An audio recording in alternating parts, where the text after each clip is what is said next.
kenshi nashatse kukuvaho nshidikanya cyane kubyuvuga ariko ntiwandetse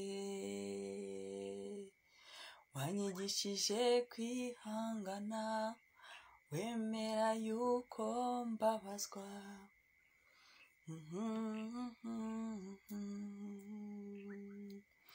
none urabikoze ndabyemeye ndabibonye Yesu soje ibyo wavuze usoje ibyo wavuze nubwo njyewe ntakiranutse igihe kimwe najyaga nibaza ku magambo meza wambwiye bikantangaza ariko nareba uko meze nanatekereza ibyo uvuga nkabona bitazavamo none urabikoze ndabyemeye ndabibonye Yesu soje ibyo wavuze usoje ibyo wavuze nubwo njyewe ntakiranuka Data wa twese Mana nziza Mana ikiranuka Mana y'amahoro uzamura icyubahiro urera kandi urakiranuka uri Imana yo gushimwa uri Imana yo gusingizwa uri Imana nziza uri Imana y'amahoro uri Imana y'icyubahiro reka mwami Yesu Kristo isi yose ipfukame kubw'icyubahiro cyawe reka mwami Yesu Kristo isi yose ipfukame ivuge ngo urera kandi urakiranuka reka mwami amajwi yose avuge ngo urera reka ibiri mu isi yose bice bigufi bivuga ngo ninde ukwiye guhabwa icyubahiro ni wowe wenyine mwami Yesu Kristo ndagushimiye cyane kubw'uyu munsi mwiza w'umugisha n'umunsi w'amahoro n'umunsi w'igitangaza wigeze umbwira ngo umunsi wose nakuremeye abari igitangaza nibyo koko urengera avuga ngo uburuhukiro n'uyu munsi ndagushimiye kubw'uyu munsi ngushimiye ko umwami wawe ugize umunsi mwiza kandi umunsi wawe ukabona umunsi wanjye ngushimiye ko wakozemo ibikomeye kuba byonyine ndi muzima kuba byonyine mbasha kuvuga izina ryawe kuba byonyine mbasha kugusingiza reka ngushimire Kristo reka ngushimire nzamurijwe mvuge ngo urera kandi urakiranuka ni wowe ukwiriye gusingizwa ni wowe ukwiriye gushimwa reka mwami yose amavi yose apfukame kubwo icyubahiro cyawe reka imitima yose ice bugufi kubwo gukomera kwawe mwami Yesu ndagushimye ngushimiye kubw'ijambo wampaye ngushimiye kubw'ijambo ngiye kuvuga ngushimiye mwami Yesu Kristo ko rimbera ubuzima kandi n'uryumva wese reka mubera ubuzima reka mwami Yesu Kristo ururimi rwanjye bashe kuvuga ariko imbaraga z'ijambo rigende rikore mu mitima y'abantu ribohore kuko ijambo ryaravuga ngo nimumenye ukuri kuzababatura kandi ijambo ni ryo kuri kandi ijambo ni we Kristo ndagushimiye cyane mwami Yesu Kristo ndagushimiye ishimwe no gukomera n'ibyawe amen ndabashimiye cyane ababashije kuhagera Imana ibaha umugisha mwinshi kandi ikomeze ibiteho mubishoboye mwasharinga n'abandi bakumva icyo Imana yashyize ku mutima ntitubashe kubyihererana ubishoboye wese asharinge kugira ngo tubashe kuryumva neza iryo jambo Mutabazi Etienne ndagushimiye cyane Imana yo mu ijuru ikomeze iguhe umugisha ikwiteho kandi ihaze kwifuza kwawe ndashimira n'abandi bose baza kunkurikira Imana yo mu ijuru ibagirire neza nongeye kwatura imbaraga zikiza umuntu wese urwaye yakire gukira nohereje imbaraga z'umuriro muri buri rugingo rwa buri muntu wese uzumva rino jambo natuye imbaraga z'umuriro ngo zigende zikore guhera ku gasatsi ko hejuru kugera ku kirenge zigende zitwike indwara iyo ari yose iri mu mubiri zigende zitwike rikongore zikongora imbaraga z'umuriro z'umwuka wera, zigende zitwike indwara iyo ari yo yose, yaba sida, yaba kanseri, yaba diyabete, yaba indwara y'umutwe, yaba indwara y'umutima, yaba indwara yo mu nda, yaba indwara y'umugongo. Reka mwami Yesu Kristo uzumva rino jambo azakire gukira, kuko ni ijambo ryawe kandi ni ijambo rikiza. Kandi mwami Yesu Kristo wifitemo imbaraga zihagije zo gukiza, ngo ijambo ryawe ryifitemo imbaraga yo gukora ibyo waritumye. Nohereje ijambo ngo mu mbyimba ye niyo dukirizwamo. Reka imibyimba yawe Kristo uzumva rino jambo arikirizwemo, kuko mwami bazaba yumvishe wowe, yumvishe imbaraga zawe, yumvishe izina ryawe. Ngo nimusaba ikintu cyose mukabisaba mu izina ryanjye, ngo muzaba mugihawe. Reka mwami Yesu Kristo ubohore buri muntu wese uzumva rino jambo, ubohore umutima we, ubohore ibitekerezo, ubohore mwami karande, ubohore ubukene, ubohore inzara, ubohore kwifuza, ubohore ubutinganyi, ubohore ubusambanyi, ubohore ubujura, ubohore manipulation yose y'umwanzi mu mitekerereze y'abantu, ubabohore mwami Yesu Kristo. Reka imbaraga zawe zikore kuri buri muntu wese mwami uzabasha kumva rino jambo. Reka imbaraga zawe zikore mwami nibyo tutabashije gutekereza cyangwa twe tutazi, kuko mwami ari imbaraga zawe zibasha kwicira inzira, zibasha kumenya aho zinyura, zibasha kumenya naho zikenewe, mu izina rya Yesu Kristo. Reka mwami Yesu Kristo amatwi abashe kumva, ay'umubiri yumve, ay'umwuka yumve, kandi n'amaso abashe kubona, mu izina rya Yesu Kristo. Emmanuel, ndagushimiye cyane, Imana iguha umugisha kuba tubashije kuza guterana natwe. Mukomeze musharinge. Hari n'undi izina rye ntabwo ndi kurisoma, ariko God bless you Chisengo, Imana iguha umugisha. N'abandi bose baza kudukurikira, Imana ibaha umugisha kandi ibiteho. Nongeye kwatura ngo buri wese Imana ihaze kwifuza kwanyu, ariko ikirusha ibintu byose Imana ibabohore.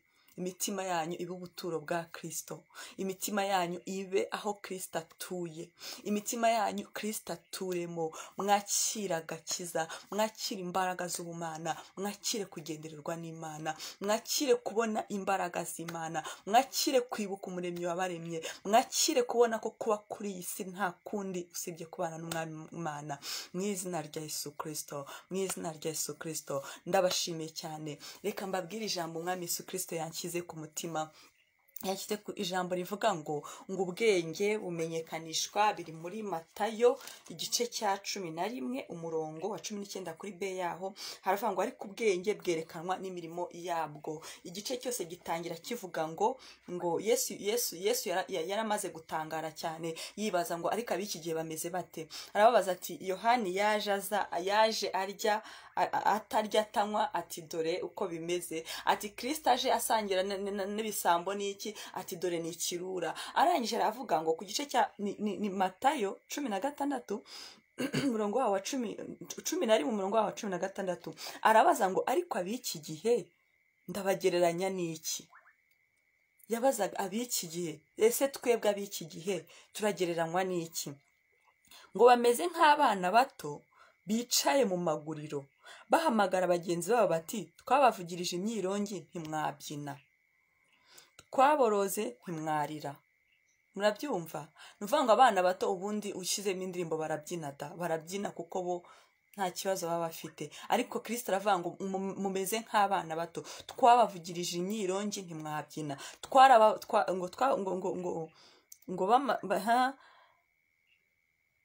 bicaye mu maguru ngo twabavugirije imyirongi ntimwabyina, twaboroze ntimwarira. Nuvuga ngo haba mu birori haba mu bibabaje ntabwo mufungura amaso ngo murebe aho muri. Urumva ngo kuko Yohani yaje atarya atanywa, bagira bati afite dayimoni. Umwana w'umuntu aje aryanywa, bagira bati dore iki kirura cy'umunywi w'inzoga, inshuti y'abakoresha b'ikoro n'abanyabyaha. Ngo ariko ubwenge bwerekanwa n'imirimo yabwo. Niko Kristo yashaka kuvuga. Ubundi ariko ubwenge bwerekanwa n'imirimo yabwo bishaka kuvuga ngo decision iba mu muntu afata y'ukuntu ashyira ubuzima bwe ku murongo, y'ibyo akora umunsi ku wundi, byerekana uwo ari we, bwerekana ubwenge afite. bwerekana ubwenge bumukoresha, niba ari ubwenge bw'isi cyangwa niba ari ubwenge bw'ijuru. Noneho iki cyanditswe rivuga ngo ariko ubwenge bwerekanwa n'imirimo yabwo. Tugiye muri Yakobo igice cya gatatu haravuga ngo titire ravuga ngo ni igice cya 3:13, titire ravuga ngo ubwenge buva mu ijuru ubwo ari bwo.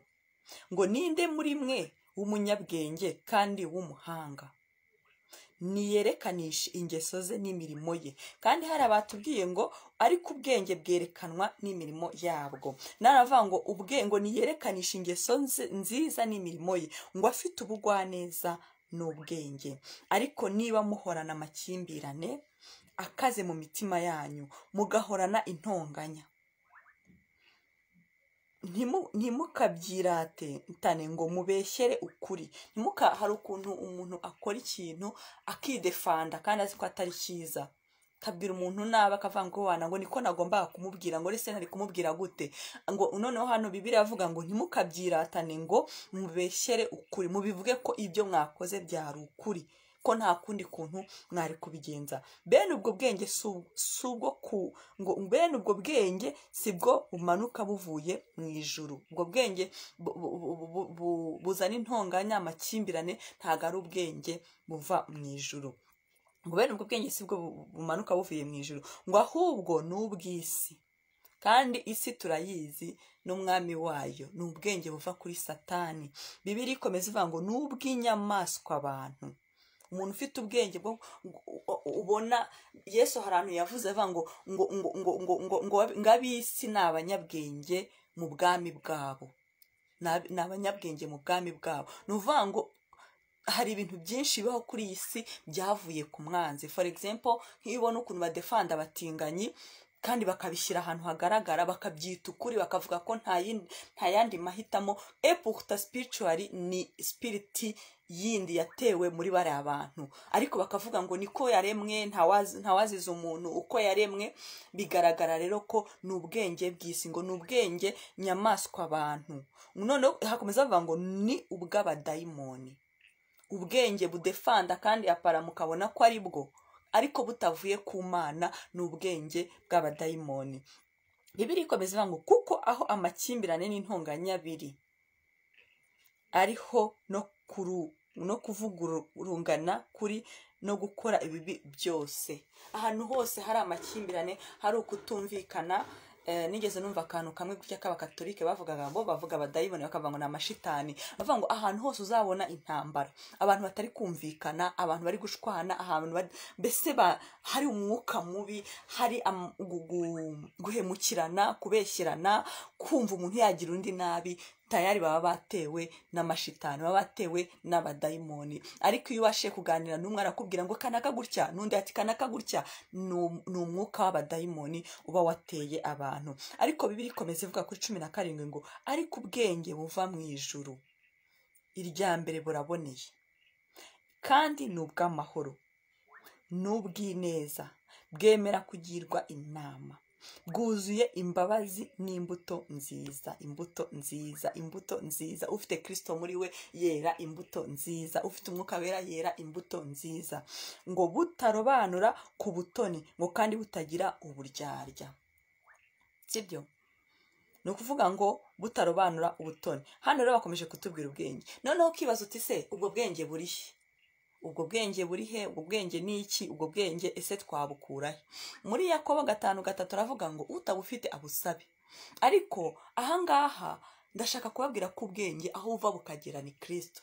Umuntu wakiriye Kristo, umuntu ubana na Kristo afite ubwenge, kuko Pawulo aravuga ngo sinjye uriho ahubwo ni Kristo muzima muri nge. Ngo nge narapfuye, ngo nabambanywe na Kristo, ngo sinjye uriho ngo ariko ni Kristo muzima muri nge. Iyo urebye umuntu wakiriye agakiza, uba ubona koko yarabambwe, ubona isi ya kamere yaramuvuyemo, asigaye afite isi, afite ijuru, afite Kristo muri we. So Kristo rero niwe bwenge. Noneho urambaza uti Kristo niwe bwenge gute? Igitabo cy'Imigani igice cya 8 kiravuga ngo jewe bwenge, niko Bibiliya ivuga, ngo ngewe bwenge, ngo mwitangira ry'irema ngo Uwiteka yarangabiye, ni ngewe bwenge. Uwo Uwiteka yagabiye ninde? Uwo Kristo yasize ninde? Uwo Kristo, uwo nakuwe Imana yemeje ninde? Uwo yasize akavuga ngo yamuhaye ubutware mu ijuru n'isi ninde? Ni Kristo. hano igice cya 8 kivuga ubwenge, kikavuga ngo nimwumve ko bwenge yashyira hejuru, ngo akarangurura ijwi ry'ubuhanga, ngo ahageze akavuga ukuntu ahugura. Ariko iyo ugeze ku gice cya 10 avuga ngo njyewe bwenge nagize umurava ho ubuturo bwanjye, ngo mfite ubwenge bwo kugenzura, kubaha Uwiteka n'ukwanga ibibi, ya makimbirane twavuze, ngo ubwibone n'agasuzuguro n'inzira y'ibibi, ngakanwa k'ubugoryi nibyo nanga.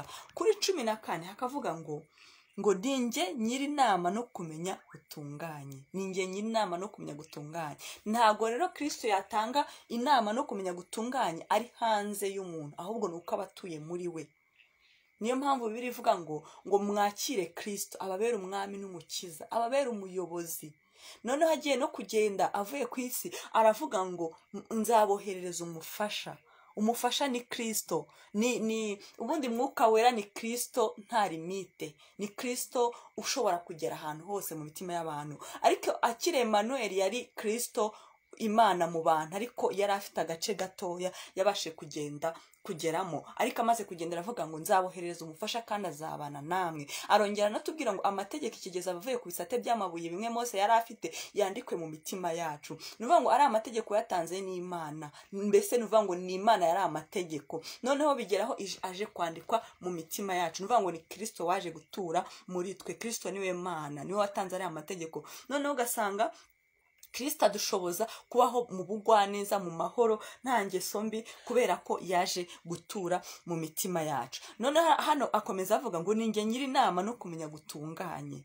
Niwe Kristo arivuga ngo ninjye muhanga kandi mfite n'ububasha. Uwo ni Kristo akomeza bivuga ngo ninjye wimika abami.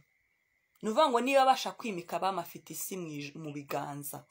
Nuvuga ngo icyo atashatse ntigishobora kuba muri iyi si. Ngo ninjye wimika abami, ngo ngaha ibikomangoma guca imanza zitabera, ngo ninjye uha abatware gutwara.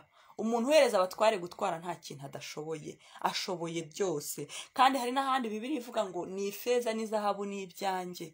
Nuvuga ngo uwo ni bwenge wivuga, kandi bwenge icyo ashaka nuko atura mu mitima yacu kugira ngo natwe tubashe kugira ubwenge. Yakobo avuga ngo udafite ubwenge abusabe. Niho uvuga ngo udafite agakiza ka Kristo agasabe kugira ngo abashe guturana n'ubwo bwenge. Ngo ninjye wimika abami, ngo nkaye ibikomangoma guca imanza zitabera, ngo ninjye uha abatware gutwara n'imfura nazo ndetse n'abacamanza bo mu isi bose. Hasi agakomeza avuga ku 17 ngo nkunda bankunda, ngo kandi abanshakana umwete bazambona. Uwo ni Kristo ukomeza yivuga ngo ubukire n'icyubahiro biri iwanjye. Muze kugisoma kino gice, ni igice cya 8 kivuga ubwenge, ariko iyo ugeze kuri 12 ugakomeza ubona ibyo yigamba yivuga, arivuga. Ninjye wimika abatware, ninjye ushyira ibikomangoma, ninjye utanga, yabanje avuga ngo ninjye utanga ubwenge, kandi ngo ninjye uzi kugenzura. Urumva ngo no gutunganya, niwe abasha gutunganya. None kuri 17 bavuga ngo nkunda bankunda, ariko abanshakana umwete bazambona. Mwibuke ko nabasomeye cyanditswe kivuga ngo abiki gihe nabagereranya n'iki, ngo bameze nk'abana bicaye mu maguriro, ngo twabavugirije imyirongi ntibabyina, ngo turavuza induru ntibarira. Nuvuga ngo nubwo ndi kuvugira ijambo suko ari ubwa mbere muryumvishe, muraryumva buri munsi. Ariko Kristo aravuga ngo ahari wenda musabye ubwenge mwamenye icyo nshaka kuvuga. Ahari musabye ubwenge mwamenye uko muba muri ino si neza. Ahari musabye ubwenge, yo baravuga ngo mu gice cya 20:28 avuga ngo kubaho Uwiteka nibwo bwenge, nibwo bwenge. Nuvuga ngo kubaho Uwiteka, kumvira Uwiteka nibwo ufite ubwenge muri we. Kandi kumvira Uwiteka ni ukwakira uwo yasize, ni ukwemera uwo yasize akaba mu mitima yacu. Ngo nkunda bankunda, ngo kandi abanshakana umwete bazambona. Ngo ubukire n'icyubahiro biri iwanjye. None se n'icyo adafite? Yimika abami, yimika ibikomangoma, niwe uha imfura, ngo ninjye uha abatware gutwara n'imfura nazo ndetse n'abacamanza bo mu isi. Niwe uhereza abacamanza bo mu isi kubaho, niwe uhereza ibikomangoma byo mu isi kubaho. Ngo nkunda bankunda kandi abanshakana umwete bazambona. Ngo ubukire n'icyubahiro biri iwanjye, ngo kandi n'ubutunzi buhoraho.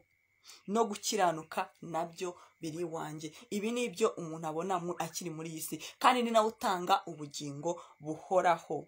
Yesu ahantu yabwiye abafarisayo arababwira ngo mu gihe cya Nowa bararyaga baranywaga, ariko ntibigeze bamenya igihe umwuzure waziye. So natwe rero mureke dukanure turebe Kristo, kuko ntago tuzi ngo igihe ni ryari. Ariko no mu gihe tukiri muri iyi si dukeneye ibingibi bavuze, ngo ubukire n'icyubahiro biriwe, kwimikwa kuba abami no kuba bikomangoma biriwe, byose niho bishakirwa kuri Kristo. Ngo kandi n'ubutunzi buhoraho no gukiranuka nabyo, ngo imbuto zanjye ziruta iz'izahabu. Ngo ni ukuri ziruta iz'izahabu. Iki cyanditswe muze kugisoma. Ngo ni ukuri ziruta iz'izahabu, kandi indamuzi yanjye iruta ifeza n'indonke. Ngo ngendera mu nzira yo gukiranuka no mu nzira y'imanza zitabera. Uwo ni Kristo, niwe bwenge. Mu gice cya 12 ngo ngewe bwenge, kandi Bibiliya yavuze ngo abadafite ubwenge mu busabe. Ahandi aravuga ngo ubwenge bwerekanwa n'imirimo yabwo. Nuko Kristo azi ko imirimo ye ari imbuto z'amahoro, imbuto z'umwuka wera. Nuko azi ko umuntu wese ufite Kristo abasha kubaho muri iyi si amahoro, sibyo? Abasha kubaho akiranutse, abasha kubaho ateye imbere, kuko Kristo yaguhaye ubwenge agucira inzira. Uzarebe hari igihe kenshi ubwira umwami Yesu, iki kintu kimeze gutya ndakivamo gute? Cira inzira. Nigeze numvaga agahistoire n'aka example ukuntu nk'umudamu umunyabwenge ashobora kubera ko afite Kristo, muri afite umwuka baramusaba ati mbwira ibiryo nteka uko ndi bubiteke, agateka ibiryo byiza. Noneho umugabo we yataha, ashobora kuba atashye afite stress y'akazi, afite ibibazo yahuye nabyo, akamwegera akamwakira, kuko deje afite umwuka w'ubwenge muri we. Yamara kumwakira akamwereka ameza, yamara kumwereka ameza kandi arabona ko umugabo atameze neza, ariko umugabo yamara kubona ameza ukuntu ateguye agahita avuga wow, yabona ibiryo bihari akabona ni ibiryo byiza, kuko umwuka wera yahaye umugore ubwenge wo guteka ibyo biryo. Ugasanga rero umugabo abashije noneho gutuza, akaba yasobanurira umugore ikibazo yahuye nacyo. Ariko hari abagore babuze ubwenge, ataha umugabo agahita atangira kumaza ko watinze uri mu bikisi, ariko atazi ibibazo yahuye nabyo. Even if yaba yahuye n'ibitari byiza byamuturutseho, ariko Imana yo mu ijuru iduhe ubwenge mu bintu byose. Sinzi niba hari umuntu ubaho adakeneye ubwenge. Niyo mpamvu Yakobo yavuze ngo utabufite abusabe. Buriya hari ukuntu Imana iduhendahenda ikagera n'ahantu kure, kavuga ngo ibi ndabibahaye, dore mbahaye imisha muri Kristo Yesu, nabahaye Kristo. Ngo se ngo yabahaye umwana wayo w'ikinege, izaburite kubahana n'ibindi byose. Ariko mukanya ati n'udafite ubwenge abusabe, kuko Imana yari izi neza ko hari abatabufite, kandi koko hari abatabufite. Noneho hano Kristo aravuga ngo ninjye ushyiraho abami, ibikomangoma, abacamanza, imfura. Niko avuze. Nuvuga ngo byose abifite mu biganza. Hasa ahita avuga ngo ubukire n'icyubahiro biri iwanjye. None se ahubwo urumva ibyo dushaka byose biri hehe?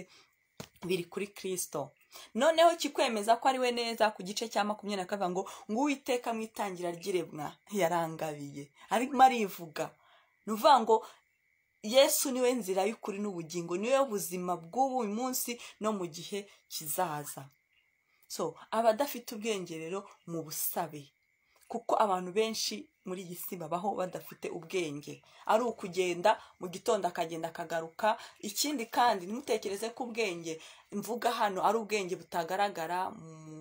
Wenda uvuga uti se umuntu w'umupapa atunze urugo rwe n'abana n'iki, wavuga gute ko adafite ubwenge? Ntago navuga ko adafite ubwenge, ariko ubwenge Kristo avuga ni ubwenge bwo kuyoborwa nawe, ni ubwenge bwo kugendana nawe. Ahari uwo mupapa ashobora kuba ari umuntu ubona 400 buri kwezi kubera ko akora ahantu we yahisemo gukora, ariko mu gihe cyose afatanyije na Kristo ashobora kubona n'ahantu akorera miliyoni irenga, kubera Kristo yamuhaye ubwenge. Iyo uri kumwe na Kristo agucira inzira, akwigisha ibyo ukora, kuko niwe bwenge, niwe ufite ibyo byose muri we. Muzasome mu gitabo cya Yobu igice cya 38 cya 39, Imana iri kubwira Yobu ukuntu yaremye amabuye munsi amazi, ukuntu yaremye isi, imubwira amabuye. Ngewe nubwo nari munyabonye, ariko yashakaga gushinga urubanza, avuga ati warashinga urubanza nanjye gute? Ndeme ibingibi wari uhari. So bigaragaza ubwenge bw'Imana, kuko n'Imana yabikoraga, kandi Imana niyo Kristo. So rero nifuje kubaganiriza ngo ubwenge bugaragarwa, bwerekanwa n'imirimo yabwo. Umuntu decision afata mu buzima izakwereka ubwenge bumukoresha. kandi ni kenshi twirirwa ugaca iburyo ugakora ikintu kikanga, ibumoso kikanga, ahantu hose ugeze kikanga, ariko Imana ishaka ngo utuze yibaze ngo ese ni igiki nkwiriye gukora, ese wandemeye gukora iki, ese nahamagariwe gukora iki. Niyo mpamvu Yakobo yavuze ngo abadafite ubwenge babusabe. Noneho Yesu arakomeza abaza ngo ab'iki gihe babeze nk'iki, nk'abana bicaye mu maguriro ngo twavugije imyirongi ntibumva. Nta nubwo bigoye, ibi ngibi ndi kuvuga nta muntu uri bunyishyure, nta muntu uri bumpa amafaranga, ntawe, nta n'uri bumpa icyubahiro, nta n'uri ugira ikindi kintu ampa. Niyo mpamvu Kristo akuvuga ngo twavugije imyirongi ntibumva. Nuvuga ngo inyigisho za Kristo zatanzwe ku buntu, kandi buri abantu ikintu kibagora. Umuntu umubwiye uti jya kwiga masters wishyure miliyoni nk'eshanu, aragenda akayishyura kandi agiye kwiga isomo rimwe. Ariko umuntu umubwiye uti tega amatwi inkuru nziza ya Kristo, ari bwumve nta kintu na kimwe yishyuye, ati reka da, turavuze imyirongi ntibabyina. Ngo ariko ab'iki gihe bameze bate? Kuki tubahereza iby'ubuntu? Noneho Kristo baravuze ati ariko rero ati nubwo bwose agakiza karaba ka Isiraheli, none abanyamahanga bakaba gakunze, ngaho nimuze noneho nkabahera ubuntu. Ariko nabyo byabaye fight, ni uguhora umuntu avuga. Ariko ndagira ngo mbamenyeshe ngo igihe cy'umuntu ntabwo gisa n'icyundi. Ushaka yakumva, ushaka yakoresha igihe cye neza. Niyo nkuru nifuje kubaganiriza, naje kubaganiriza ku nkuru y'ubwenge. Ikindi kintu gifite ubwenge burenze ni Bibiliya. Bibiliya yuzuyemo, iyo uyisomye wumva itagiba expire, itagisaza, ihora iri preza. Ubwenge rero burimo hano, niho buhishe. Nibwo nigeze mbabwira ntago mwibaza impamvu isi yose ivuga Kristo. Isi yose iravuga Kristo. Noneho ubu byo ijambo muri Matayo 24 bavuga mu minsi ya nyuma, baravuze ngo icyo gihe ngo bizaba bitari byaba, bamaze kuvuga intambara n'iki, imperuka izaba itaraza, ngo kuko ubutumwa bwose buzabanza bukavuga ku isi hose. Dore nanjye naje kubuvuga. Umuntu aca ku modoka akabona yanditseho ngo Yesu arakiza. Umuntu ajya kuri social media agifungura akabonye umukozi w'Imana uvuga ijambo ry'Imana. Social media zose ziriho abakozi b'Imana. Natangajwe hari application njya nkuraho indirimbo zo kuramya, ni application ya Secular iriho indirimbo z'isi. Noneho ibaho n'amashusho y'ubusambanyi, ibaho ama pornography, ariko ngeyo ngiyeho nikuriraho indirimbo zo kuramya. Bivuga ngo rero nta hantu twacikira Imana. Claire, ndagusuhuje, Imana iguha umugisha mwinshi kandi ndagukunda. Urumva Imana nta hantu itari gucisha ubutumwa kereka ahantu hadashoboka. Mu minsi yashize narimo numva ko no mu Barabu basigaye baryama bakarota Kristo. Rero nta hantu Kristo atarimo aravugwa. Turimo turavuza imyirongi, turimo turavuza induru kugira ngo Kristo abashe kumvikana ahantu hose. Ariko hasi aravuga ngo ubwenge bumenyekanishwa n'imirimo. Kumvira, iyo umuntu yumvishe atangira kwera imbuto, atangiye kugaragaza imirimo myiza. Paul Mutsinzi, ndagusuhuje, Imana iguha umugisha. Sibyo, nuvuga ngo ubwenge bugaragazwa n'imirimo yabwo, kandi Bibiliya itwereka ko ubwenge ari Kristo. So rero ndagira ngo mbibutse, Kristo ari kuvugwa ku isi hose, navutse avugwa, azakomeza avugwe, ariko hari igihe Kristo azarekeraho kuvugwa. Bibiliya avuga ngo hari igihe bazavuga ngo araha bajyeyo bamubure, bavuge ngo araha ngaha bajyeyo bamubure, kuko abo ngabo bazaba batarakoresheje igihe cyabo neza. Bibiliya ivuga abakobwa 5 b'abanyabwenge n'abandi 5 b'abapfapfa, ngo itabaza rimwe bari 5 ngo itabaza ryabo ryashizemo amavuta. Bari abantu bakijijwe, bakiriye agakiza, ariko barabireka barekera kugeza aho bakayuka imitima yabo. Ntago bakomeje kuguma ku gicaniro ngo bakomeze kwatsa itabaza bari barahawe, bari baragiriwe ubuntu, bari abana b'Imana, bari barakiriye agakiza. Kuko agakiza ntago kakira ngo uhite ukuraza rebra, aho gukomeza kwatsa itara. Mu Migani 31 bavuga umugore mwiza, baravuga ngo umugore kansende bako kaverse ngo itabaza rye ngo mwijoro ntiryaka. N'umugore uhaguruka agasengera urugo rwe, agasengera abana be, agasengera hazaza. Iyo usomye igice cya 31 cyose ubona ubwiza bw'umugore mwiza. N'umugore itabaza rye ritajya ryaka. Na hariya rero ku bakobwa 5 bashushanya abantu babayeho bakijijwe, ariko itabaza ryabo rikazima. Ngo kandi nijoro mu Migani 31:19 ngo kandi nijoro itabaza rye ntirizima. Ni umugore uhora ku gicaniro asenga. Sibyo, asenga. Gusenga kuba muri Kristo nibyo bitanga imirimo myiza, nibwo bwenge. Kubaho Uwiteka nibwo bwenge, ngo kandi kuva mu byaha niko kujijuka, niko Bibiliya itubwira. Ngo abadafite ubwo bwenge mu busabe, abadashaka kumenya ibyo ari byo byose byibura mwiyenterese mumenye ngo ni ibiki, kuko Kristo arimo aravugwa ahantu hose. Nababwiye ngo ngiye navutse avugwa, nzava no kuri isi musiga avugwa kugeza igihe abera ashaka bazuzurira. Ariko icyaba cyiza ni ugukoresha igihe neza, kuko nigeze mbabwira ngo umuntu Imana yabwiye ngo izagirira neza agakuraza rebura akagera mu myaka 80, abura imyaka 5 ngo apfe, aba yarakoresheje igihe cye nabi. Tugikoreshe tukiri batoya. Gutunga Kristo nta gihombo kirimo, nta n'ikiguzi bisaba. Nuvuga ngo gutunga Kristo ni ukumwakira nk'umwami n'umukiza, akakuyobora, ubundi ugaca bugufi, akakwigisha kuba muri iyi si. Kuko Kristo Bibiliya avuga ngo nawe yigishijwe na Data, nawe yaciye bugufi yigishwa na Data, ubundi Data musiga amavuta aramwemeza, ati uyu ni umwana nishimira kandi nkunda.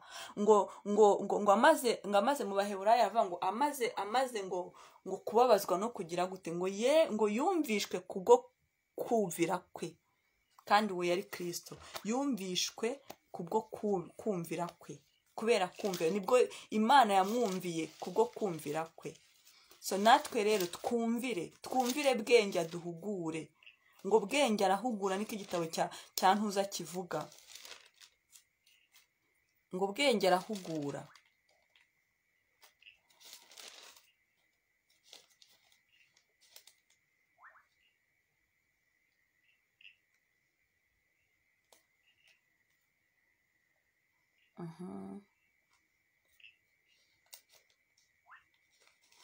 Urumva? Sinzana no verse ivuga, ariko ngo yumvishijwe kubwo kumvira kwe, niko birivuga.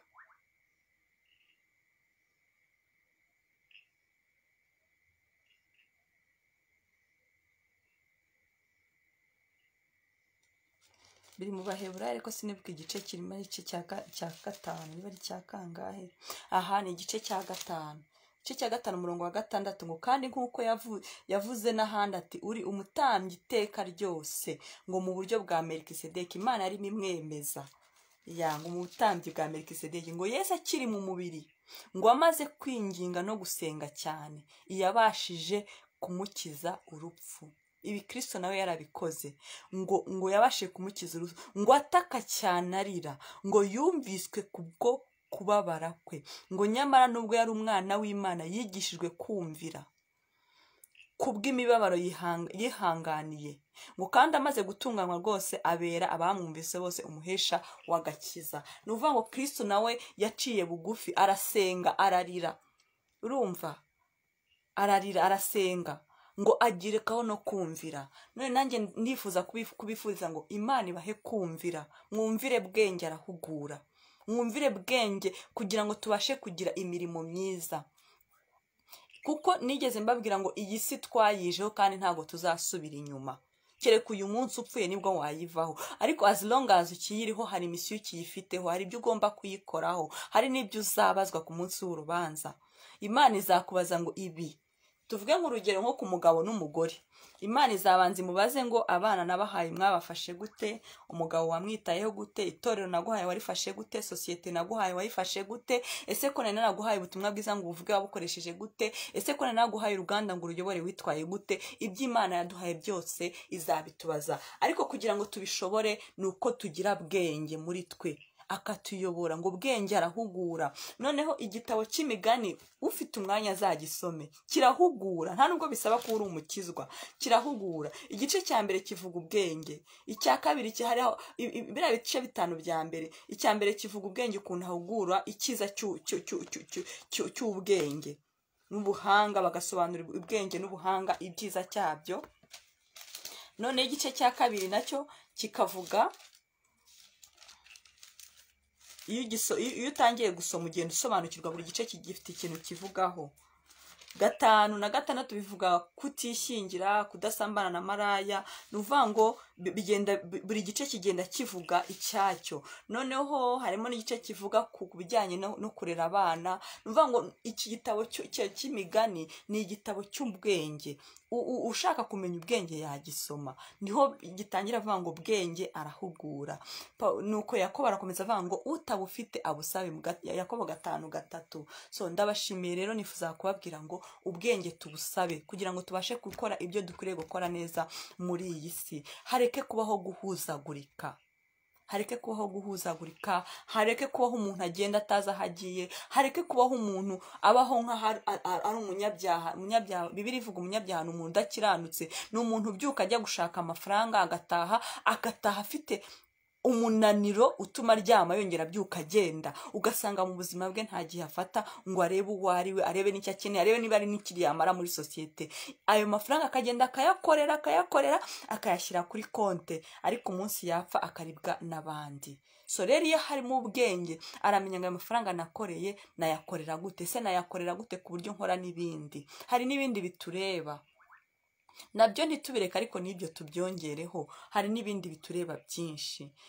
Ndabashimiye cyane. Umwuka w'ubwenge ababeho. Bibiri ivuga mu Bakorinto ivuga ngo umwuka wera ngo aha bamwe umwuka w'ubwenge. Abakorinto ba mbere 12:8 kugeza kwa 11 ngo umwuka wera aha bamwe umwuka w'ubwenge, ngo abandi abaha umwuka wo kumenya. Mbatuyeho umwuka w'ubwenge, mbatuyeho umwuka wo kumenya, kandi mbatuyeho ubwenge ngo ature mu mitima yanyu ari we Kristo. So ndabashimiye cyane. Imana yo mu ijuru ibaha umugisha, kandi Imana yo mu ijuru ibiteho, ihaze kwifuza kwanyu nicyo nkomeje kwatura, kandi ibaha imitima itekanye. Nongeye kandi gusabira u Rwanda n'abanyarwanda n'abayobozi babo ngo bayoborwe n'ubwenge bwa Kristo. U Rwanda n'abayobozi n'abanyarwanda aho bari ku isi yose buzuzwe mu mwuka w'ubwenge. Ndabakunda. Imana yo mu ijuru ikomeze ibiteho kandi ibahe umugisha. Shalom shalom.